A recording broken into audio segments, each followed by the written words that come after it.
Hey everybody, this is Ken Meeks with the Ken Meeks Show. Today we have an amazing show. We're going to do it different today. See, we're here at Knife, downtown in Buckhead. Great restaurant. We have with us the legendary Bill Duke, actor, producer, director, activist. I can go on and on. Thank you. Well, we're going to be here until it's time to go home. I understand. And we also have the lovely Donna Biscoe. She's Yes. played many parts. She's even played a part as Martin Luther King's mother. Oh my God, that See was my that? first Yeah. Yeah. She was in Girls Trip, Saints and Sinners. And I can go on and on about Donna as well, but we won't. We're gonna move on to Diesel Matkins. Now, Diesel, you probably seen him on ain't no probably. You have seen him on a Country Wayne show in the Country Wayne skits. He is one of the reasons that a lot of people was glued to the TV during March, April time when him and Coco Brown had a relationship, and he played that part so good as a crazy person that we thought he was crazy for real.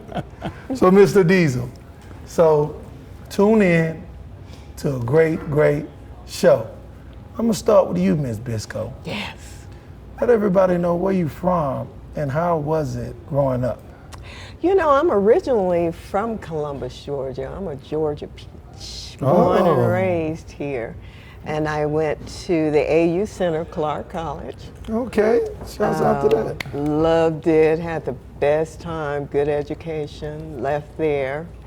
And I was a flight attendant for many, many, many years.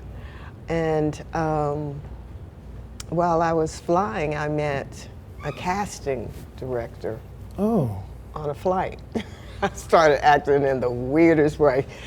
And he spoke to me about possibly doing his project once we got to Minneapolis. And of course, that didn't pan out. But by then, I was real curious when Right. he had headshots done and all that stuff. And started from there. And God has just truly, truly blessed me. he's amazing. You gotta call his name. He really has blessed me. And I've been like super busy Right. this last couple of years. So what you got going on now? I just got back from South Africa working Oh. with Malcolm Lee Okay. on a Bloom House project. We were in Okay. Cape Town, so I'm excited for that to be coming out soon. And I was a part of the Supremes at Earl's All You Can Eat, which has been nominated for several NAACP awards. That's amazing. So we're real excited about that. So where's some wood? Not I going. need to knock No, on some it wood ain't- and praise the good Lord. It's 'cause not he, luck. You don't need wood. You got God. Yeah, You don't he's truly blessed me. So I got no complaints. Absolutely. So what was the time frame when you first started in film? I know you said you met a guy on a plane. What time frame was that? Oh my gosh, this was way back in 70s.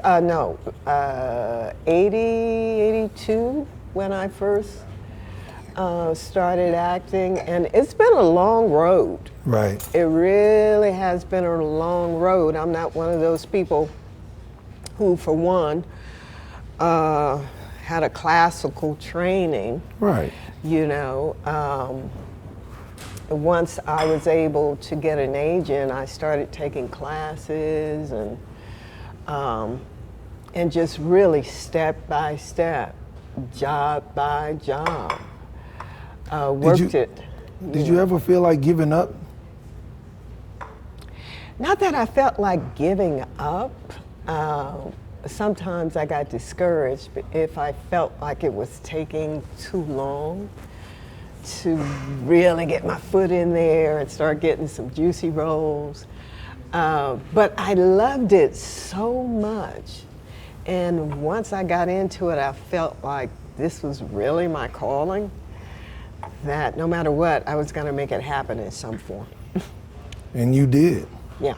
So I have a great question. I want to pull you two gentlemen in to this conversation. Should we eat? Yes, absolutely. Let's eat. Go ahead. You want to pray? Oh, yes. Do you all? Yes. You all pray? You got it? Father, Mother God, thank you for this gathering. Thank you for this food. May it nourish us of mind, body, and spirit. Amen. Amen. Amen. Love it. You know, there's so many people these days that they don't believe, and that's why I asked that question, because I wanted to respect everybody's belief. But when you're around a group of people and everybody is on the same page and in unison, that's amazing. So that lets me know that I'm in the right place. But to my question, it's for you, Miss Donna, but you all can chime in. How was it as a that's why I asked you what was the time frame when you started? Because I want to know how was it as a black woman coming into the industry? Was it very hard for you, or did the industry embrace you? And also, Mr. Duke and Diesel, you can give your feedback on what you saw as far as women coming into the industry. Well, you know, for me, that's why I really think that God truly had a hand in me being in this industry, because it wasn't hard for me. I don't know why, but once I got into it, because I started out in print, but once my agent started sending me out, I mean, I was just lucky, and I started booking. And did I book everything I went out for? No, I didn't. But I was constantly auditioning. So, and then once I started building a reputation, you know, somebody that's gonna show up, gonna be on time, gonna know our lines, you know. It just kind of flowed. Yeah, I did.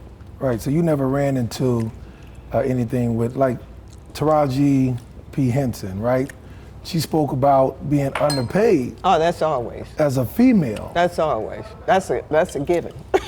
So that's just a given. And she's on a whole different level than I am, but. So is it given? So Mr. Duke, can you explain? Because you've casted a lot of people. Can you explain? Because Ms. Donna said it's a given, like it's going to happen. Well, you know, it's unfortunate. You can have men in their 70s on film. Thank you. Dating or being with women in their 30s.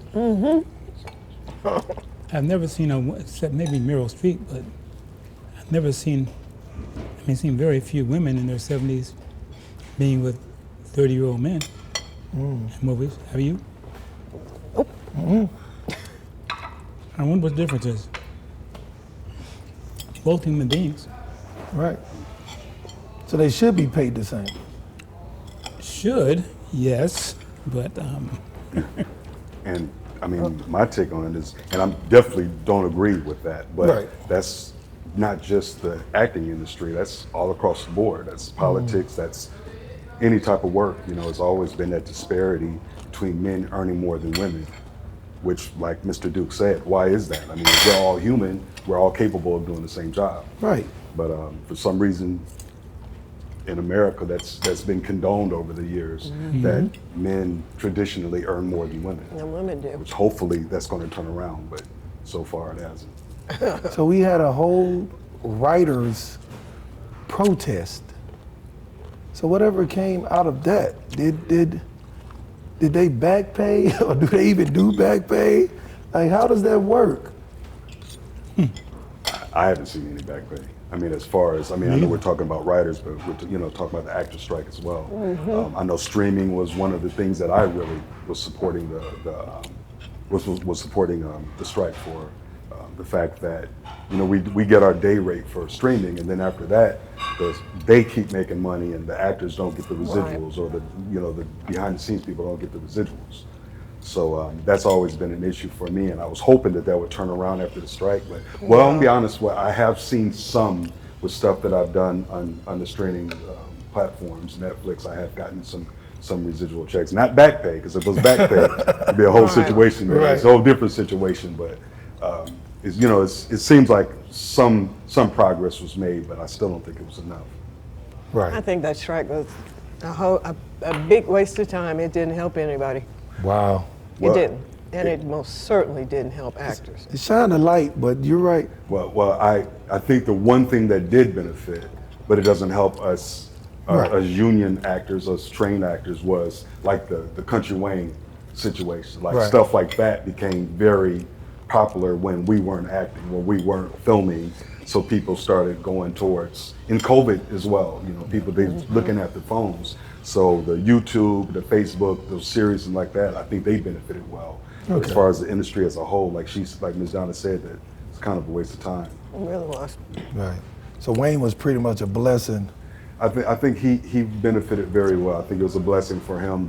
Once again, COVID and the strike. I think he benefited very, very well for that. And a lot of actors, because of it, they're benefiting well because of it too, because Country Wayne and the other platforms out there. I'm just speaking for Country Wayne because I'm actually involved with them. Right, absolutely. I don't know Country Wayne. What is that? Country Wayne?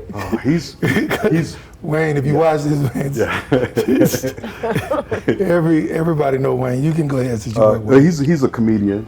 Started out doing comedy. I don't want to delve too far into his past, but he just started doing skits on Facebook and YouTube, and then it just really blew up to now he has millions and millions and millions of followers. And his story is amazing. He tells his story all the time about how he was in the streets. Yeah. He came from the streets, and his father was locked up. His father got out, and he helped everybody build this empire from social media, and it's working right now. It's amazing. It's not like how Bill Duke came up. Whatever, you have social media now. Anybody can become a star. Or fortunately, social media. If you're in this industry, you need it. Social media has to be a part of your program. Yeah. People are booking jobs from social media, not from sheer talent, but from numbers. Yeah, likes and views. Yeah. Numbers. But for numbers. And I'll tell you a story. I was being looked at for a movie, and the director really wanted me in this movie. And it was one of the leads. And we talked a couple of times, and he wanted me to redo my tape a couple of times, and he was even willing to, he was gonna send me to a studio to do my final audition, so the tape would be perfect. And he confessed to me that one of the first things the studio wanted to know was, what is her social media? Yeah, they want it. And at the time, I had no social media. So, and that was their biggest thing, was who is she on social media, how many followers, and I ended up not getting the job. But he was a little perturbed, because he was like, I want to get the best actors for them, and they were worried about the, social media numbers. So, yeah, it's playing a big part. What you think about that, Mr. Duke, when you cast? Are you concerned about the numbers? Well, in terms of making the investors their money back, because if they don't make their money back, you're not going to get a second investment.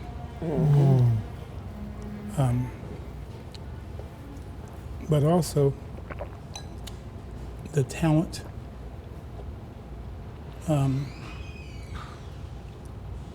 you're going to be able to do only the best you can if you have the talent to do it with. So today, I'm not trying to be mean, but a lot of what I see on social media, if you have a camera and some editing system and sound, yeah, you can make a movie, but do I care about it? Do I care about anybody in it? There's a craft to storytelling.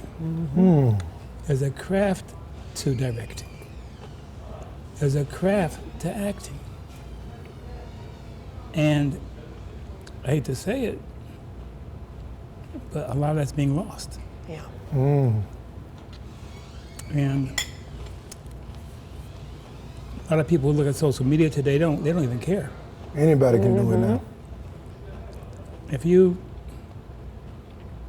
what's disturbing to me too, I'm seeing like young girls, 17, 18, 19 years old, getting millions of eyeballs because they're Instagram models and got some butt lifts and some breast lifts, and they're making money. speaking of that, I saw a reel of a female was auditioning and she came in with a lot of makeup and the guy told her, go take that makeup off right now because ugly people wear makeup. This is what he told her, the casting guy. He said, usually I would have just told you to go home and turn around. I need to see who you are, the person, before I cast you. So have you dealt with have you dealt with that or? I haven't. You know, I present myself in my auditions according to what I'm auditioning for. Oh, so you come as that character. Yeah, you know, if it's a character, a down and out mother who doesn't have a lot of money, or, you know, a grandmother, I'm not gonna be all glammed up, you know, to Right. you know, for my audition. So it's just according to whatever the character is. You know, I try to present myself in that way. Okay. So I got a question for you, Diesel. Seeing that you and Coco was on the Country Wayne show and you all had chemistry, right? Have you ever been in a situation to where you was having an intimate scene, but the chemistry just wasn't there? Oh yeah. And what did you do to get that chemistry right? As far as getting the chemistry right, I mean, I've had intimate scenes with someone I really didn't even like. I mean, I shouldn't even say her name. Well, she was going through something. Don't you dare. I played a show. I played a show where Mary J. Blige played my wife. Oh, okay. And she was going through something. Right. It was in the height of her divorce. Okay. So the chemistry wasn't at all because her mind wasn't. But So she wasn't feeling you or you wasn't feeling her? she definitely wasn't feeling me. But it was one of those things where I'm not a starstruck person. Right. You know, Mr. Duke, the first show I ever seen of yours was Car Wash. And Right. the funny thing is, I saw it last night. Like it came, like I'm like, of all things to be seeing, knowing that I was doing this today. And then I saw the scene with you and Richard Pryor, and it was just like, it's crazy. Right. But I digress from what I was talking about. With Mary J, it's almost like I have a job to do. And I know chemistry is something organic.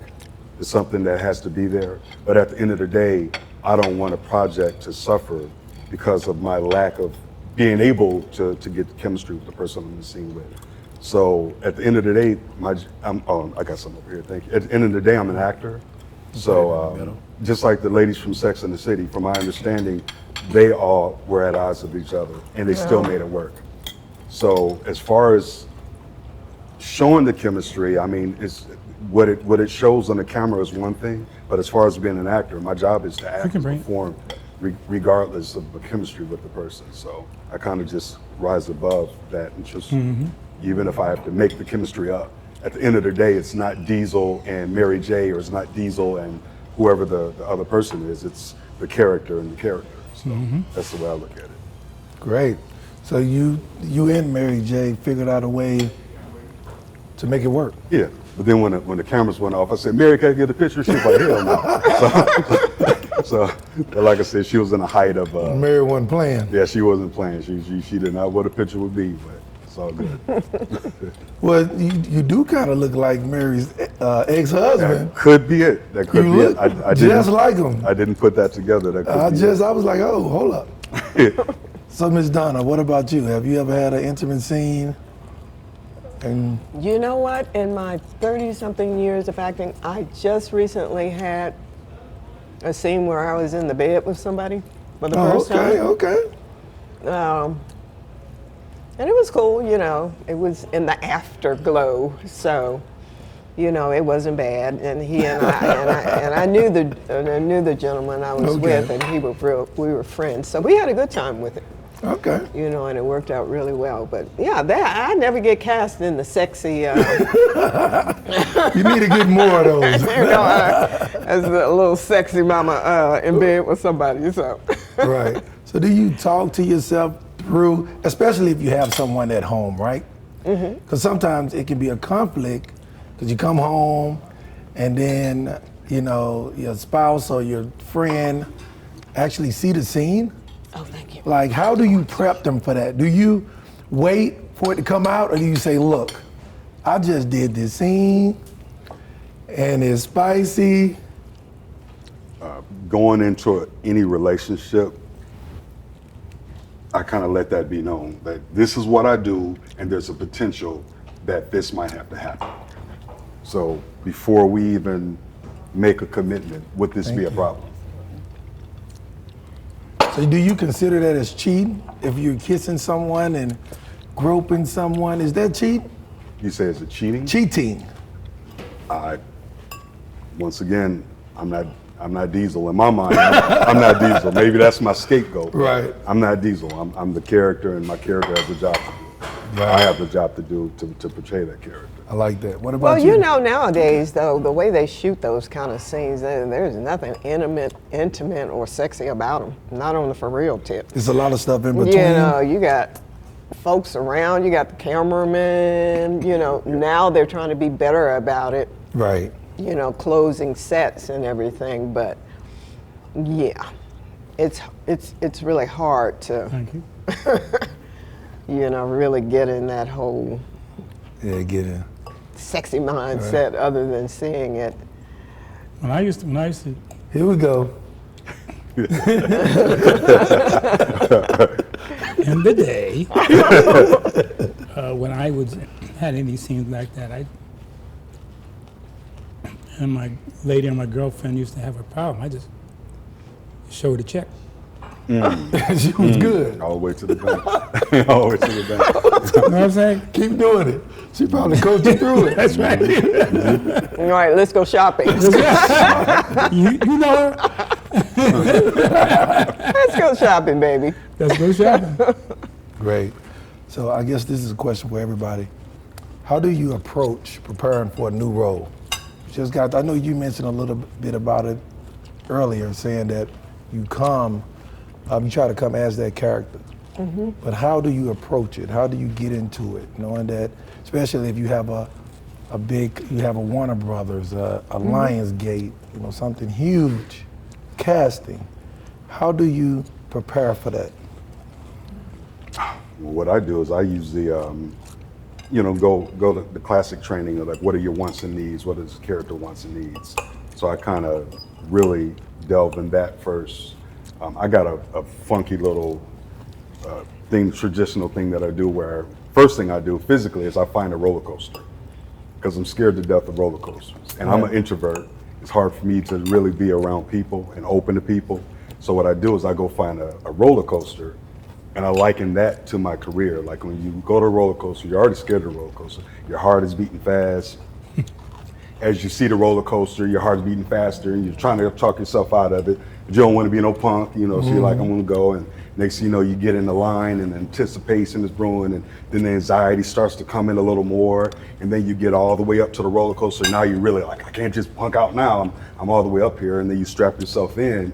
Once you go up the hill, there's nothing else you can do. All you do is just hold on for the ride. So that's the way I kind of like in my career. Like, you know, even though I'm nervous, even though the stress is up, I just really do the work, really concentrate on the character's needs, the character's wants, you know, rely on my training.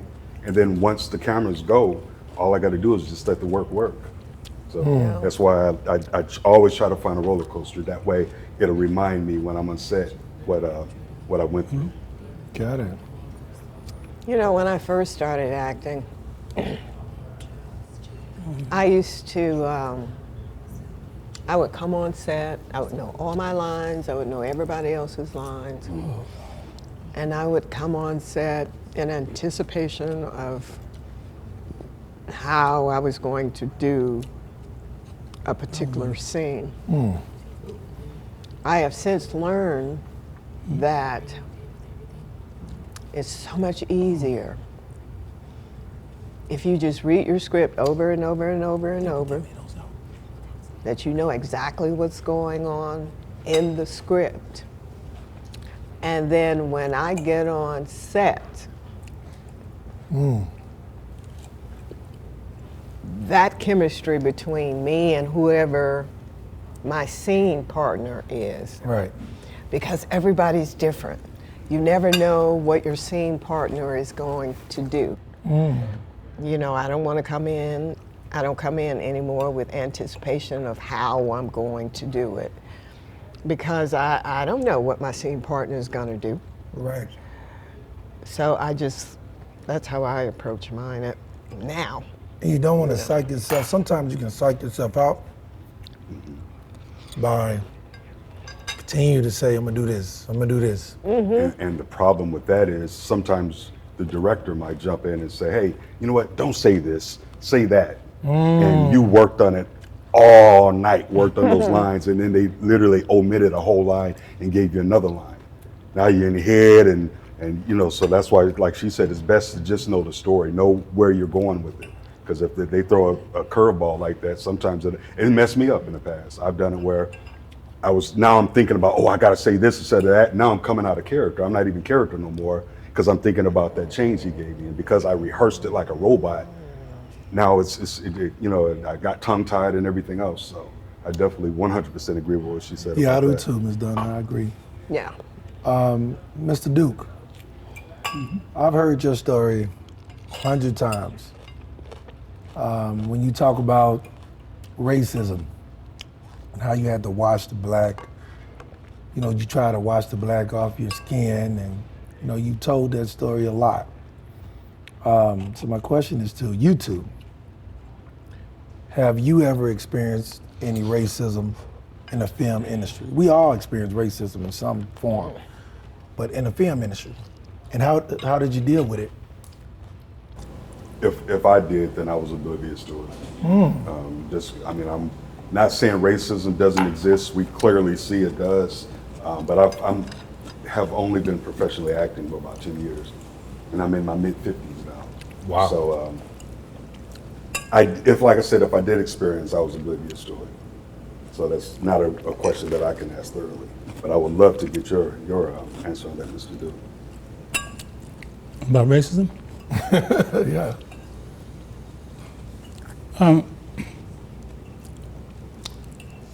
Well, the days when I was coming through the film industry,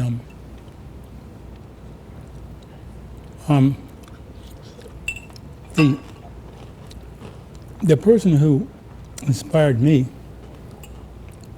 this was during times of racism, but he really inspired me was Sidney Poitier. Oh. I saw Raisin in the Sun.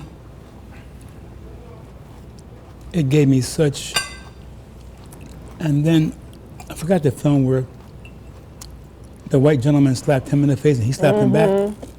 Oh yeah, that was major. You see, in those days, you hardly ever saw that. And so when you saw him do those kinds of things, I said, well, whoa. Maybe I can stand up too. So in terms of the film industry, he was a real leader. If you watch the film of Raisin in the Sun, have you ever seen it? Parts of it. It's been a while. You? Yes, It's incredible, right? yeah. Oh, it is. That story, Lorraine Hansberry, she just great writer, but when he performed that, and you saw the human side of his pain, it was amazing. So, racism in industry, I mean, you know, I think I told the story many times. I was the first black director on Knots Landing, I think it was. And Legendary. And so I got my suit and tie and had an old car, but I got it washed and I polished it. So I drove up to the gate of the studio and rolled down my window. And the guard looks at me and says, who are you delivering for? Oh, wow. Wow. I said, what did you say? He said, who are you delivering for? And Wow. I've told this story many times. I wanted to say, I'm about to deliver a can of whipping. But if I had said that, I would have been an angry black man in Hollywood Yes. and never would have worked again. Yes. So what I said to him, what I'm delivering is my talent as the first black director on Knots Landing. Would you please open the gate? Yeah. The most satisfying thing was the look on his face. Yes. Yes. I can imagine. So, you know, it's like, in those days, if you were pioneering certain things, you faced a lot. And if you didn't have, I mean, what got through me through was God. Prayer, meditation, remembering my parents saying, I remember when we were children and my sister and I were running and we were like, 6 and 7 years old and if we were running and we both fell in the gravel, they would pick my sister up and hug her and kiss her and, Yvonne, you okay? Yeah. And with me, they would say, get up. Get up, boy. Yeah. They were trying to prepare me for the reality Yeah. that I was going to face, because I wasn't going to be picked up. Now, I've had a lot of white friends that helped me along The way. the way, a lot. And so I'm not going to say all white folks are this or that, or all black folks are this or that, but it's like, I'm just grateful for my journey, grateful to have God in my life. I don't get confused with ego. You know, EGO stands for, right? What it stands for. EGO, edging God out. EGO, edging God out. I love that. A lot of wisdom. So, I forgot the man who wrote this, but what I say to my grandchildren all the time, aspire to inspire before you expire. Yeah. Yeah. Aspire to inspire Inspire. before you expire. Wow. That's deep. So I have a question.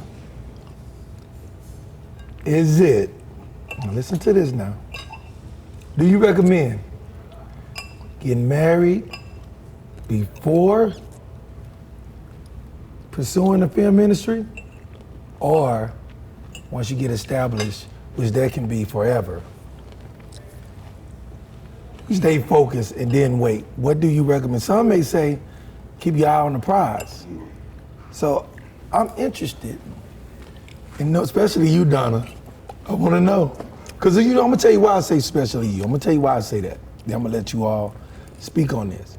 is because I know we was talking about unfair pay with women in the beginning, but a lot of women in the industry is making a lot more money than the average man. So you Well, walk yeah, in a that's place and everybody, oh, this is Donna, or this is Oprah Winfrey, or this is, and then the men like, oh, look at Oprah walking in.